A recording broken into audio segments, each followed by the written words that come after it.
أشهد أن لا إله إلا الله وحده لا شريك له وأشهد أن محمدا عبده ورسوله لا نبي بعد. اللهم صل وسلم وبارك على هذا النبي الكريم. اللهم صل على محمد وعلى آل محمد في العالمين إنك حميد مجيد. يا أيها الناس اتقوا ربكم الذي خلقكم من نفس واحدة وخلق منها زوجها وبث منهما رجالا كثيرا ونساء واتقوا الله الذي تساءلون به والأرحام إن الله كان عليكم رقيبا. Puji syukur kehadirat Allah dengan mengucapkan Alhamdulillahi Rabbil Alamin. Berselawat kepada Nabi dengan mengucapkan Allahumma salli ala Muhammad wa ala ali Muhammad fil alamina innaka hamidum majid. Bapak Ibu sekalian yang berbahagia, kalau kita baca ayat yang di atas jam itu ternyata bagus juga. Wa may yattaqillaha yaj'al lahu makhraja wa yarzuquhu min haitsu la yahtasib. Surat At-Talaq.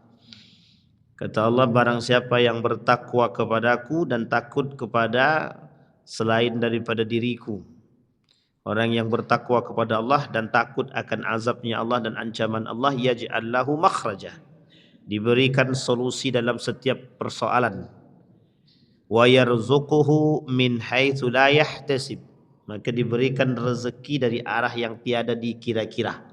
Nah, ini mantap juga nih. Jadi yang sering-sering baca, mudah-mudahan tambah ketakwaannya, semakin takut kepada ancaman Allah, insya-Allah selalu terjaga, muraqabahnya kuat, insya-Allah. Mudah-mudahan Allah ridhai dan Allah berkahi. Mudah-mudahan malam hari ini Allah memberkahi, melimpahkan rahmat dan karunia-Nya kepada kita semua. Amin ya rabbal. Wa qala Allah Ta'ala, Allah berkata dalam surat Al-Baqarah, wa idza qila lahum ittabi'u ma anzalallahu qalu bal nattabi'u ma alfayna alaihi aba'ana. Sadaqallah. Itu koma sebenarnya, masih ada panjangnya. Kata Allah, wa idza qila lahum ittabi'u ma anzalallahu qalu bal nattabi'u ma alfayna alaihi aba'ana awalau kana aba'uhum la ya'qiluna syai'an wa la yahtadun. Bapak Ibu sekalian yang berbahagia, kata Allah, dan apabila dikatakan kepada mereka, ikutilah apa yang telah diturunkan oleh Allah kepadamu. Mereka menjawab, tidak. Tetapi kami hanya mengikuti apa-apa yang pernah diperbuat oleh nenek moyang kami. Itu jawabannya orang-orang siapa nih di sini yang berbicara? Yang di sini yang berbicara adalah orang-orang kafir. Kafir Quraisy. Ketika ayat ini berbicara, ketika Allah menyampaikan persoalan tersebut, Allah menginginkan umat-umat itu mengikuti apa yang telah Allah turunkan kepada baginda Nabi Muhammad sallallahu alaihi wasallam. Wa qala Nabi sallallahu alaihi wasallam, arba'un fi ummati min amril jahiliyah, kata Nabi. Ada 4 karakter yang mereka mengikuti urusan-urusan jahiliyah pada masanya. La yatrukuna hudna al-fakhru fil ahsabi. Mereka tidak meninggalkan keangkuhan, kesombongan, yang suka berbangga-bangga, yang tidak mereka tinggalkan. Wa ta'nu fil ansab. Mereka suka membangga-banggakan nenek moyang mereka, luhur mereka. Kemudian wal istisqa'u bin nujumi, dan mereka mengaitkan turunnya hujan kepada bintang-bintang tertentu. Kemudian dalam riwayat yang lain Nabi kata wadniyahatu, an-niyahatu meratapi mayat-mayat yang berlebihan. Wa qala adnaiha idza lam tatub qabla mautiha tuqamu yaumal qiyamah wa 'alaiha sirbalun min qatirani wa dir'un min jarabin. Lalu beliau bersabda, orang yang melakukan niyahah bila mati dan belum bertaubat, maka ia akan dibangkitkan pada hari kiamat dan ia dikenakan pakaian yang berlumur dengan cairan tembaga serta mantel yang bercampur dengan penyakit jarabun, gatal. Baik Bapak Ibu sekalian yang berbahagia. Malam hari ini kita berbicara tentang amrul jahiliyah, berbicara tentang persoalan jahiliyah. Man khala ayadan min ta'atin laqiyallahu yaumal qiyamah wala hujjatalah wa man mata laysa fi uqbatihi bai'atun mata maitatan jahiliyah. Barang siapa melepaskan tangan dari ketaatan kepada penguasa, maka ia akan bertemu dengan Allah pada hari kiamat dalam ia tidak punya argumen apapun untuk membelanya. Barang siapa yang mati dalam keadaan lemahnya keimanan dan tidak ada pembaiatan, mereka mati dalam keadaan jahiliyah. Baik, Bapak Ibu sekalian yang berbahagia, di dalam Al-Quran ada 4 karakteristik jahiliyah. Ada 4 karakter jahiliyah. Di dalam Al-Quran, siapa sebenarnya yang disebut oleh Allah di dalam Al-Quran itu orang-orang jahiliyah.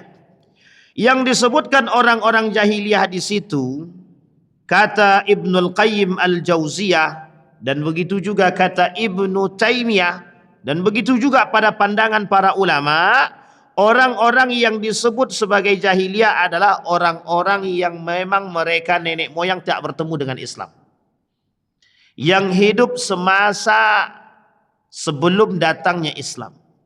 Kemudian berkata lagi para ulama, seseorang itu tumbuh dari agama bapak nenek moyang mereka atau agama turunan mereka atau tuan mereka.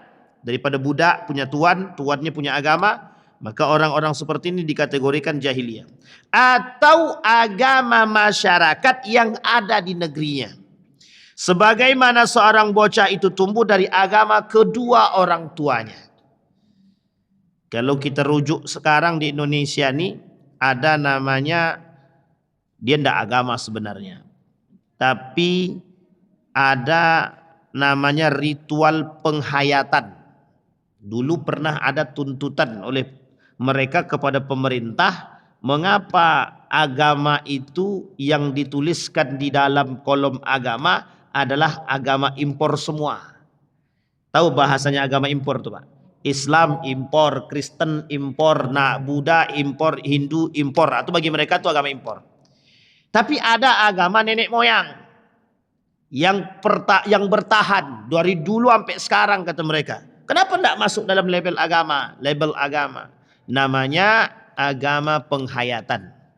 Apa namanya Bapak Ibu? Penghayatan. Kalau berbicara tentang penghayatan ini sebenarnya bukan agama, bukan agama. Tapi pemahaman, kalau bahasa lainnya itu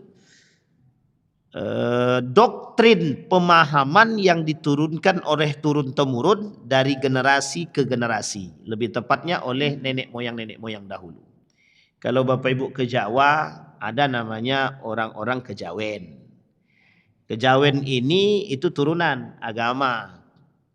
Datang Islam, disebutlah Islam Kejawen. Masuk Islam mereka, tapi masih Islam Kejawen. Terkategorikan oleh sebagian ulama mengatakan sinkritisme. Tahu sinkritisme?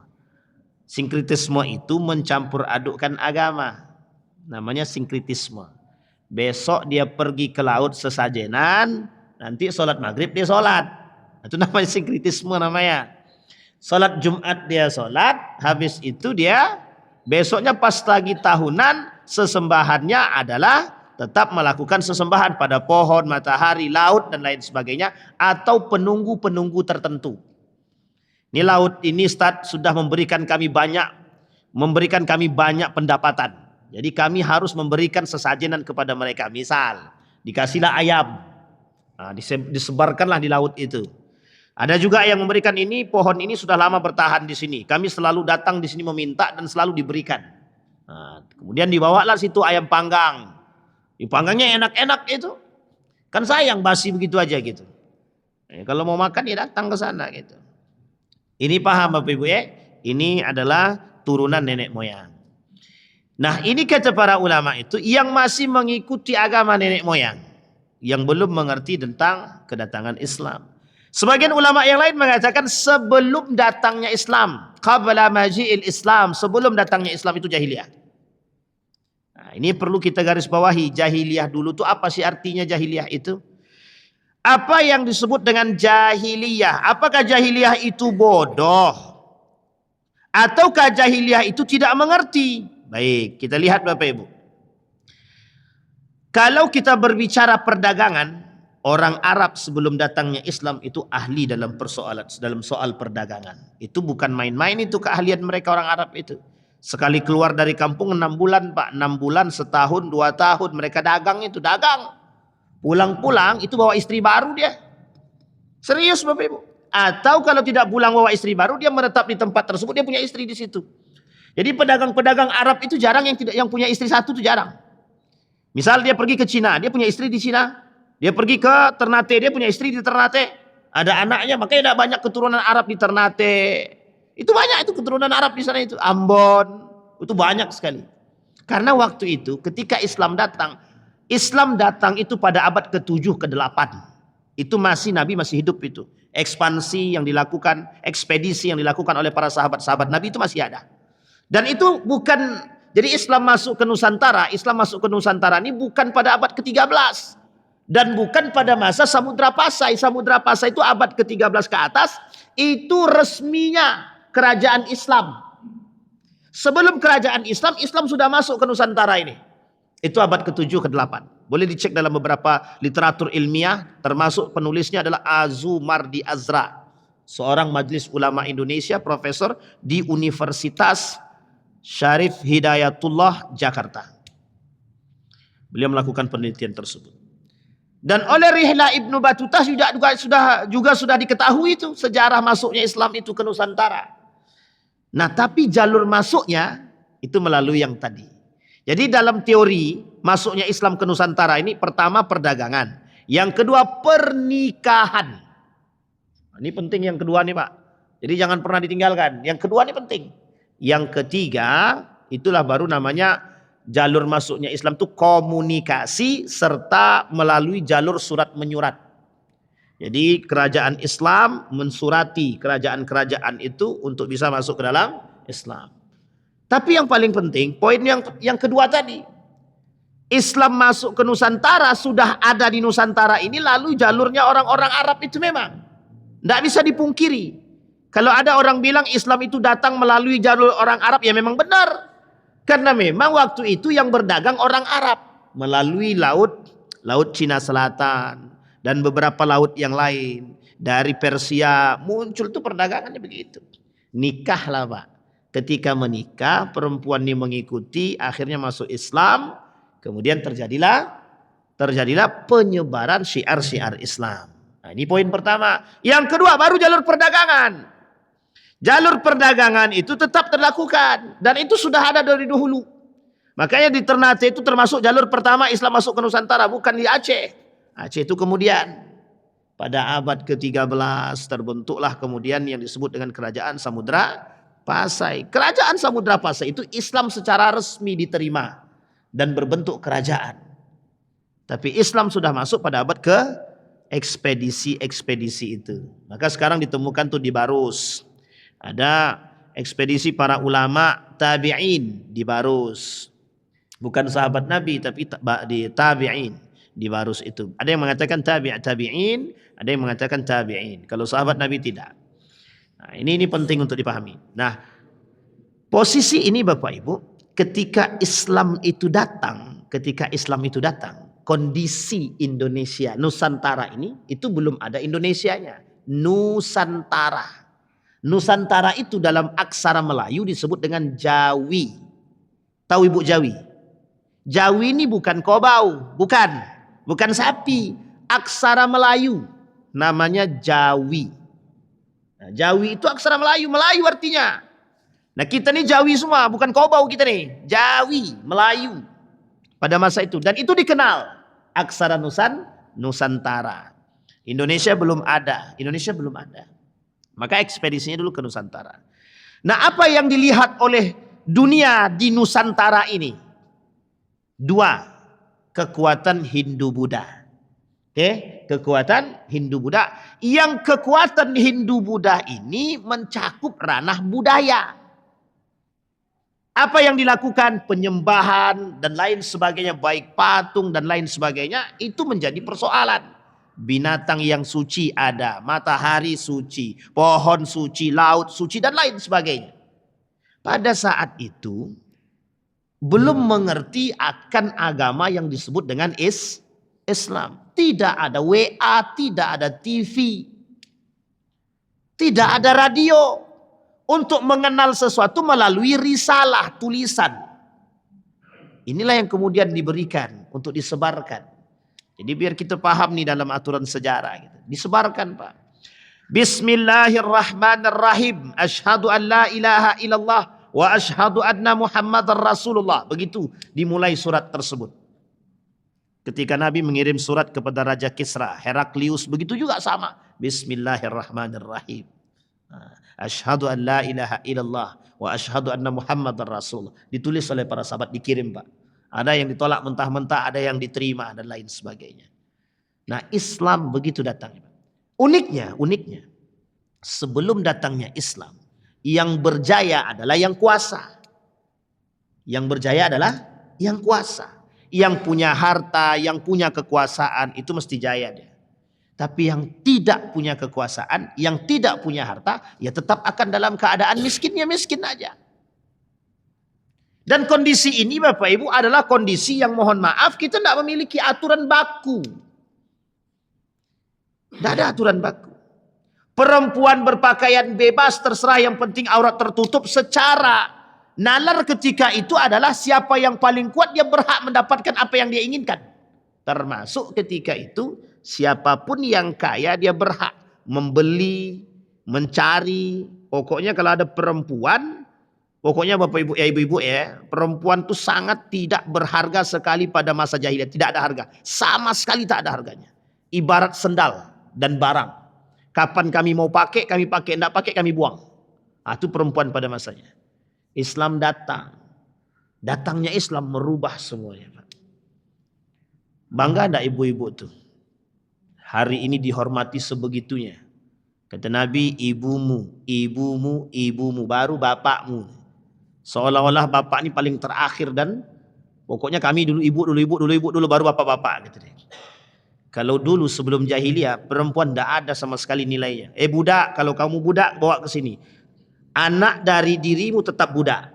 Jadi mau 10 anaknya tetap budak deh.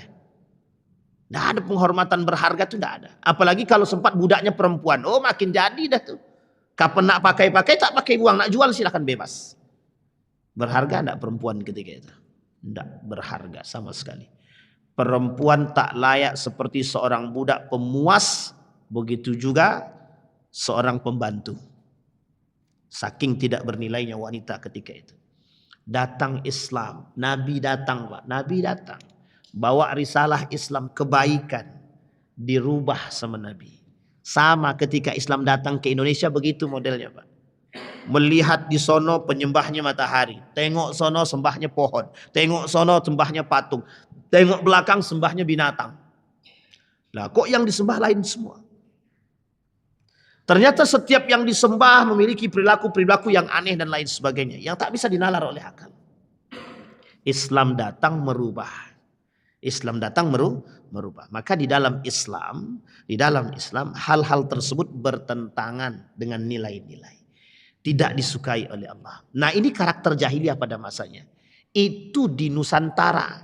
Bagaimana ketika sebelum Islam datang, jahiliyahnya pada saat itu. Jahiliyah pada masa sebelum datangnya Islam itu bukan persoalan kebodohan, bukan. Tapi persoalan menerima kebenaran. Orang yang tidak mau menerima kebenaran disebut dengan jahiliyah pada saat itu. Contoh, Abu Lahab, Abu Jahal, Abu Sufyan. Abu Sufyan sebelum masuk Islam itu jahiliyah dia. Dia tahu kebenaran tapi dia gak mau masuk Islam. Itu makanya jahiliyah dia. Berarti sekarang banyak jahiliyah itu, banyak. Tenang aja. Yang mau disebut jahiliyah saja, yang tak mau deh sudah, tak ada masalah. Tapi posisinya begitu. Iya. Karena ketika itu kalau dibilang bodoh, enggak. Oh mereka bodoh Pak Ustaz, tidak. Matematika mereka cerdas. Daya ingat mereka kuat. Mereka sampai hafal nasab sampai keturunan sampai ke atas. Hafal mereka. Cerdaskah mereka? Cerdas. Lah kok bisa dipanggil jahiliyah? Mereka jahiliyah dari urusan agama yang menolak kebenaran Islam. Sampai di sini paham Bapak Ibu ya? Jadi karena menolak kebenaran Islam itulah yang disebut dengan jahiliyah. Nah kemudian Bapak Ibu sekalian yang berbahagia, inilah yang disebut dengan jahiliyah. Orang-orang yang menolak kebenaran. Termasuklah ketika itu paman Nabi. Orang-orang yang enggan masuk ke dalam Islam. Sebelum mereka masuk ke dalam Islam, mereka tergolong dalam kategori jahiliyah. Maka di dalam Al-Quran karakter itu ada disebut. Yang pertama kata Allah dalam Al-Quran, wa ta'ifatun qad ahammatuhum anfusahum yadhunnuna billahi ghairal haqqi zannal jahiliyah. Mereka yang berpikir bahwa Allah tidak punya kuasa, bahwa Allah itu tidak ada, bahwa Allah itu bukan siapa-siapa, itu jahiliyah. Apa maksudnya? Orang yang menafikan keberadaan Allah, yang tidak memahami kekuasaan Allah, jahiliyah. Orang yang berpikir seperti orang-orang jahiliyah sekalipun dia sudah muslim. Maksudnya bagaimana berpikir dengan jahiliyah itu? Gini contohnya. Orang jahiliyah itu tidak percaya Allah. Orang jahiliyah tidak percaya Allah. Sehingga dia tidak mau login. Login itu masuk ke dalam Islam. Sekarang uniknya muslim tapi tidak percaya sama Allah. Kira-kira lebih jahiliyah mana? Orang muslim tapi nggak percaya sama Allah. Gitu. Orang muslim tidak percaya sama Allah. Kalau orang kafir tidak percaya sama Allah masih masuk akal nggak? Nah ya memang karena dia kafir makanya nggak masuk Islam dia. Karena dia nggak percaya sama Allah maka dia nggak masuk Islam. Ini ada orang muslim dia mengaku beriman dia kepada Allah tapi dia tak percaya kepada Allah. Sekarang saya tanya Bapak Ibu. Mungkin tidak kita terjebak dalam hal tersebut? Mungkin apa tidak? Sangat mungkin sekali. Makanya kita ini lebih jahiliyah daripada orang jahiliyah. Kenapa kita nggak percaya sama Allah kok? Kita nggak percaya sama Tuhan. Ngaku punya Tuhan tapi kita nggak percaya punya Tuhan. Kapan pula Tuhan itu berkuasa? Tuhan itu kan di atas, dia nggak tahu apa yang kita buat di bawah nih. Mak sebegitunya kita menghinakan Allah. Yakin kalau Allah tidak lihat. Ini pernah terjadi Pak, seorang artis nantang Tuhan, "Hei Tuhan, saksikan aku sedang berzinah nih," gitu deh. "Hei Tuhan, mana Tuhanmu itu yang dianggap paling baik itu Tuhan, hei saksikan aku sedang berzinah nih," gitu. Nauzubillah, tsumma nauzubillah. Itu beda tipis dengan jahiliyah itu, sama-sama, tapi yang ini lebih parah jahiliyahnya itu. Dulu dalam perang Uhud itu ada orang munafik. Apa kata dia? "Mana janji Tuhanmu? Mana janji Allah yang akan memberikan kemenangan kepada kita dalam perang Uhud?" Gitu. Pertama menang, kedua kan kalah itu. Nah kalahnya itu gara-gara orang munafik itu memang. Orang munafik ini tengok harta, dia cinta terhadap harta. Tengok harta rampasan berlimpah di situ. Nabi bilang jangan turun, kata Nabi. Karena orang munafik ini menghasut. Kalau kita tak turun, kita tak dapat tuh harta rampasan. Nanti diambil orang. Turun semua pemanah-pemanah dari Jabal Rumat itu turun ke bawah. Jadi ada namanya Jabal Rumat di depan Jabal Uhud itu. Di situ para pemanah turun semua itu. Akhirnya terjadi apa? Kalah kan? Nah, ketika kalah apa kata kaum munafik ini? Sampai Nabi itu berdarah-darah itu. Apa kata kaum munafik? Mana janji Allah yang katanya memberikan kemenangan kepada kita? Katanya. Allah ini tidak adil. Nah, disinilah mereka katakan Tuhan tidak adil, Tuhan itu tidak benar dan lain sebagainya. Itu hasutan kaum munafik. Nah, kepada masa Nabi saja, pada masa Nabi sudah ada karakter jahiliyah itu dalam diri orang-orang munafik yang mengaku dan masuk ke dalam Islam. Tapi uniknya ketika itu mereka memang masuk Islam itu terpaksa. Kenapa saya katakan terpaksa? Karena semua orang sudah masuk Islam, dia aja yang belum. Jadi kalau dia tidak masuk Islam, dia tak akan bisa mendapatkan jabatan. Bagaimana caranya harus masuk ke dalam Islam? Dan bagaimana caranya merobohkan Islam ketika sudah masuk di dalam Islam? Coba saking jahiliyahnya dia. Dia ingin merusak Islam lewat Islam itu sendiri. Dia masuk ke dalam Islam tapi dia merobohkan nilai-nilai keislaman itu. Nah, ini jahiliyahnya begitu. Jadi perubahan karakter jahiliyah itu pertama ketika yang sebelumnya sebelum datangnya Islam, yang kemudian kedua sudah Islam. Nah, perubahannya adalah model dan masa. Sebelum Islam datang dan sesudah Islam datang. Yang dulu merusak Islam adalah lawan yang jelas dari kafir Quraisy, tapi sekarang yang merusak Islam adalah umat Muslim itu sendiri. umat Islam itu sendiri. Makanya perlu kita mengetahui itu, dzannal jahiliyah. Maka Bapak Ibu, jangan sampai kita sama dengan orang-orang yang tak beriman. Jadi gini, tingkatan itu ada 3. Ada muslim, ada mukmin, ada muhsin. Orang mukmin mesti muslim. Orang muslim belum tentu mukmin. Orang muslim itu belum tentu beriman. Orang muslim belum tentu beriman. Makanya banyak Islam KTP atau Islam abangan. Tapi orang mukmin mesti muslim. Karena syarat menjadi orang beriman adalah Islam. Nah, ini harus dipahami di situ. Nah, maka kita butuh itu. Jadi kita butuh. Tingkatan kita sekarang di mana? Muslim sudah. Mukminkah kita? Percaya nggak kita kepada Allah? Nah, yang ketiga tingkatan tertinggi namanya muhsin. Muhsin ini adalah di atas daripada mukmin. Dia tahu bahwa dengan keimanan itu dia tercipta karakter dan akhlak mulia. Ada orang mukmin tapi tak berakhlak, ada. Beriman dia kepada Allah tapi tidak punya akhlak, itu juga ada memang. Bukan tidak ada memang. Sampai sini paham ya Pak? Baik. Dzannal jahiliyah. Yaquluna halana minal amri min syai' qul innal amru kulluhu lillah. Jadi yang perlu kita pahami bahwa segala sesuatu yang ada di muka bumi ini, segala urusan yang Allah berikan, begini logika sederhananya. Yakin kita dengan Allah, maka setiap yang kita miliki dari problem dan urusan yang kita miliki mesti Allah tahu. Mesti Allah tahu. Bapak Ibu punya masalah apapun, Allah pasti paham. Maka kalau kita punya masalah, datang kepada Allah. Jangan datang kepada manusia dulu. Entar dulu datang manusia entar. Datang ke Allah dulu. Ya Allah, aku curhat. Salah satu curhatnya, ya Allah, aku tak punya duit. Pokoknya aku tidak mau tahu, ya Allah, besok aku mau makan apa, aku tidak tahu. Tapi yang jelas aku yakin bahwa engkau tak akan mensia-siakan umatmu. Pasti Pak. Bicara begitu saja tidak ada masalah kok. Boleh kami bicara begitu sama Allah Pak? Boleh. Yang penting jangan mencaci maki Allah. Tapi sebaik-baiknya berbicara dengan Allah itu, berkomunikasi dengan Allah, puji dulu. Ya Allah, engkau maha kuasa. Engkau maha pengasih, penyayang. Sama kayak minta duit sama bapak. Pak, bapak ganteng betul hari ini Pak. Pasti ada maunya nak. Iya Pak, minta duit. Nah, dapat duit tuh Pak. Pak, minta duit Pak. Duit ke duit, duit ke duit. Ah, itu mesti begitu. Begitu juga sebenarnya dengan Allah. Puji dulu Allah itu.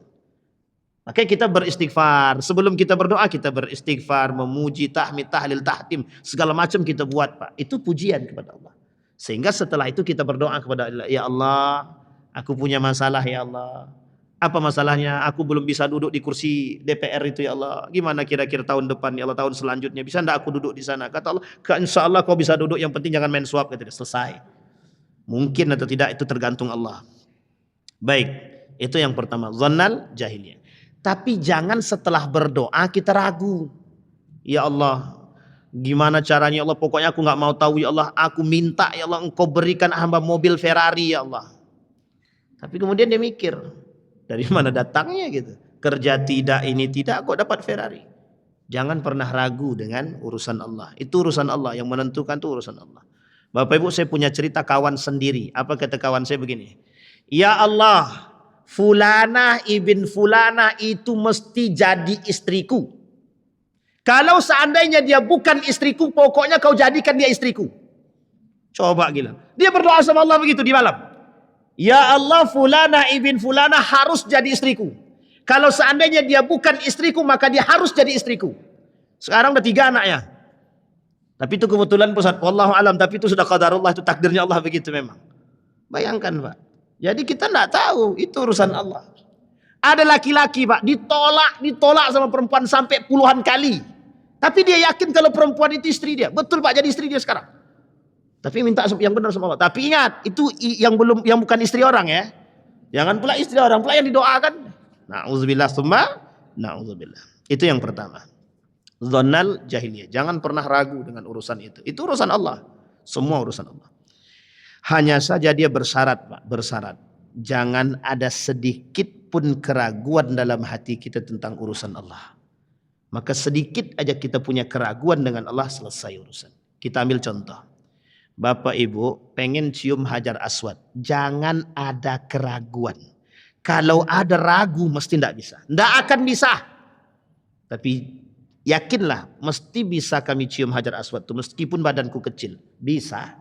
Tapi ingat, pasrahkan diri di situ. Ya Allah, aku belum pernah mencium Hajar Aswad nih. Dan aku tak mau pakai calo ya Allah. Tapi aku yakin betul malam hari ini aku bisa. Nengok badan orang besar, aku tak yakin lah, ragu dah. Balik dia balik. Tak jadi Pak. Tapi tembus saja, insya Allah. Dan ini fakta Pak, cerita itu fakta. Tidak ada yang tidak. Itu contoh Pak.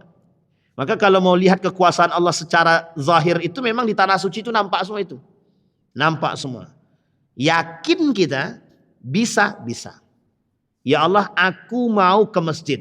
Tapi ada orang tidak mampu, aku bantu ya Allah. Aku bantu. Aku tidak tahu lagi bagaimana, pokoknya aku bantu orang, engkau bantu aku ya Allah. Mungkin tidak terjadi itu. Yang seharusnya kita sudah tidak bisa masuk ke dalam Ka'bah itu karena terlambat. Tapi kalau kuasa Allah, lewat saja. Justru orang ngantri panjang lebar mau masuk. Karena udah nggak bisa, karena sudah azan ditutup. Mau ke bawah. Tiba-tiba datang orang. Sini, lewat aja. Coba bila. Itu urusan Allah. Kita tidak punya urusan Pak. Kita berikhtiar sekuat tenaga kepada Allah. Yang penting jangan ragu. Kalau ragu selesai urusan. Yang kedua. Afa hukmul jahiliyah yabghuna wa man ahsanu minallahi hukman liqaumi yuqinun, kata Allah. Ada namanya hukum jahiliyah. Nah, ini saya sebenarnya sedang tidak mengkritisi hukum manapun. Tapi memang penjajahan Belanda itu memang meninggalkan bekas kepada kita. Salah satu hasil jajahan Belanda yang sampai hari ini bertahan adalah hukum. Itu kalau Bapak Ibu lihat hukum kita, itu setengahnya itu masih hukum Belanda itu. Masih peninggalan Belanda, setengahnya itu. Hukum positif kita itu setengahnya masih peninggalan Belanda. Lebih mungkin setengahnya. Padahal sarjana hukum kita banyak banget. Ada Prof. Mahfud MD, Yusril Ihza, Mahendra, dan lain-lain. Tapi kita masih harus mengacu kepada itu. Apa masalahnya? Wallahu a'lam. Sampai sini pahami. Nah, sekarang yang dimaksud dengan hukum jahiliyah ini apa? Kita kembalikan pada poin terakhir tadi Pak. Yang disebut dengan hukum jahiliyah itu begini. Ada yang disebut dengan tiarah. Dulu orang-orang jahiliyah itu mengembalikan semua urusan yang mereka miliki itu kepada dukun. Kepada orang pintar yang bisa melihat bintang. Paham maksudnya itu? Pengamat. Tapi bukan pengamat politik. Pengamat bintang. Oh, bintang di atas itu jumlahnya 3. Berarti tandanya besok yang mati banyak. Misal saja. Oh, burung yang terbang itu kok arahnya ke kanan, tidak ke kiri. Nah, berarti bisa jadi ada kecelakaan besok. Ini namanya tiarah namanya. Tiarah. Percaya pada hal-hal yang sifatnya mitos. Ini banyak diminati oleh anak muda kita zaman sekarang. Apa bintangmu? Apa namanya Bang? Tuh, zodiak Anda apa? Oh, kalau Capricorn tandanya orangnya kurang beruntung ini. Udah kayak Tuhan baru kan? Itu Tuhan itu. Capricorn. Apa lagi Bang? Sagittarius. Alamak, banyaknya. Gemini. Iya, tenang Pak. Tenang.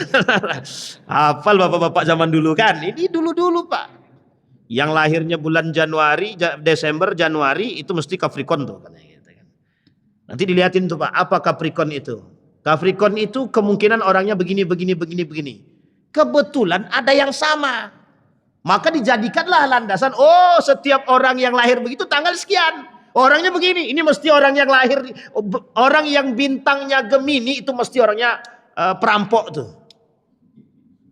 Atau orang yang Sagittarius, oh itu mesti orangnya suka cerai itu. Itu Pak, itu sebenarnya mitos. Mitos saja itu Pak. Tapi karena ada yang membawa dan seolah-olah ilmiah kita percaya. Karena zaman dulu begitu, mengembalikan satu persoalan itu padahal begitu. Kita ambil contoh. Anak saya mau nikah. Pokoknya anakku nikah, jangan di tanggal sekian dan jangan di bulan sekian dan jangan di hari ini. Itu dia. Ini kalau dia pakai apa nama di Jawa itu hari-hari itu? Wegi. Kliwon. Kelepon. Kliwon apa lagi? Kelepon itu makanan ya kalau nggak salah. Pokoknya itulah Pak, pokoknya itu. Wage. Dan itulah pokoknya. Bapak Ibu sekalian yang berbahagia, semua yang Allah berikan itu baik. Termasuk tanggal 13. Yang dianggap sial itu. Jangan, ini tanggal-tanggal sial. Yang kayak gini ini bulan-bulan sial, jangan. Masalahnya apa gitu? Kebetulan pada bulan itu, tanggal itu banyak yang kecelakaan. Sehingga ketika ada yang kecelakaan di bulan tersebut dan banyak yang mati, itu menjadi sorotan ke depan, bertahun-tahun itu akan diingat terus itu. Jangan nak dulu pernah terjadi, tanggal sekian banyak yang nikah, banyak yang mati. Karena kebetulan memang banyak yang mati. Tahun selanjutnya nggak ada yang mati, tapi yang jadi sorotan yang mati. Sampai sini paham ya Pak Ibu ya? Dan ada dukunnya itu. Ada pengamat-pengamat tertentu dia kembalikan di situ. Maka kata Nabi dalam hadisnya itu begini. Mereka tidak meninggalkan perbuatan jahiliyah itu yang susah mereka tinggalkan. Apa yang susah mereka tinggalkan? Tersebut yang tadi. Tiarah tadi. Sangat susah mereka tinggalkan itu. Sangat-sangat sulit. Bahkan mohon maaf orang tua kita zaman dulu. Ini saya termasuk orang yang korban daripada masa jahiliyah juga. Saya ini termasuk. Jadi Ridwan, kau kalau asal kecelakaan, asal ada masalah harus mandi jeruk. Wajib tuh. Pokoknya wajib mandi limau. Kalau tak mandi limau berarti masalah tuh. Jadi seolah-olah yang ditabrak orang kena setan gitu. Pokoknya yang rumah tangganya rusak setan. Ya memang setan semua itu. Kok bisa rusak itu? Nah masalahnya dimandikan dengan limau itu Pak. Kalau tak mandi dengan limau tak berkah. Ini masalahnya di sini nih. Sehingga dalam hati saya melawan, susah tak melawan ini orang. Kalau kita lawan dia orang tua. Kalau tidak kita lawan ini bertentangan. Nah bagaimana garis tengahnya itu? Saya berdoa kepada Allah. Ya Allah kan jeruk itu harum. Jadi kalau saya mandi, jeruk itu mandi harum. Akhirnya saya mandi, niat saya itu Pak, mandi dengan yang wangi-wangi. Coba bayangkan tuh Pak. Itu gara-gara tangan patah. Disuruh mandi jeruk itu Pak. Coba. Dan itu mohon maaf Pak, mohon maaf. Ini banyak sekali. Dan itu mohon maaf ya. Orang zaman dulu terkhusus yang di kampung-kampung itu sering datang ke orang pintar. Dan orang pintar lihat, oh tengok telapak tanganmu. Ah ini bersatu ini. Ah kalau bersatu ini cepat mati nih kata dia. Coba bayangkan. Ada lagi yang jempol sama telunjuknya. Yang laki-laki tengok kaki dia. Nah, kalau jari telunjuknya lebih tinggi daripada jempol kakinya, berarti yang mati duluan bapaknya. Saya bilang astagfirullahaladzim. Nah, ini manusia sekarang begitu. Dikembalikan pada proses seperti ini. Ini yang kita khawatirkan Pak. Dan itu mohon maaf. Sebenarnya itu dulu. Tapi sekarang lebih ngetren lagi. Lebih canggih lagi. Tak ada bedanya Pak sekarang itu dengan yang sebelumnya. Hanya saja bedanya teknologi itu saja. Kalau dulu orang memperkirakan. Kalau hari ini tidak. Teknologi. Nah ini poin penting untuk kita. Dan itu membuat kita terjebak dalam kesyirikan. Yang menjadikan kita tidak diterima oleh Allah amal ibadah kita. Kalau masih ada yang percaya dengan hal-hal demikian. Nah, ini hati-hati betul itu, hati-hati. Jangan kau potong kuku di maghrib-maghrib lagi. Atau karena potong kuku maghrib-maghrib atau depan potong kuku maghrib-maghrib depan pintu. Pamali. Susah dapat jodoh, bisa tangan luka. Kalau zaman dulu memang bisa tangan luka karena tak ada lampu. Apalagi maghrib, itu masuk mendekat waktu dan mulai gelap. Nah kalau motong kuku di situ kalau tak nampak, ya kulit yang terpotong. Tapi kalau susah dapat jodoh, memang dasarnya orangnya susah dapat jodoh. Ya gimana? Sampai sini paham Pak? Ingat Pak, jodoh itu urusan, ya tetap urusan Allah tapi ikhtiar tetap harus jalan. Aku tunggu aja di rumah siapa tahu nanti ada laki-laki datang. Mungkin. Tapi kan kita nggak tahu. Tapi ikhtiar penting. Sampai di sini paham ya Bapak Ibu. Kita masuk sampai ke nomor 2. Insyaallah jika Allah pertemukan kita kembali, kita sampaikan pada nomor yang ketiga dan keempat. Dan kita sampaikan 4 poin terakhir kata Nabi yang menjadi yang selalu dipegang oleh manusia-manusia terdahulu, karakter jahiliyah. Dan sampai hari ini masih terbukti manusia melakukan hal-hal tersebut. Mudah-mudahan ada manfaat bagi kita semua. Fa'tabiru ya ulil absar la'allakum tuflihun. Assalamualaikum warahmatullahi wabarakatuh.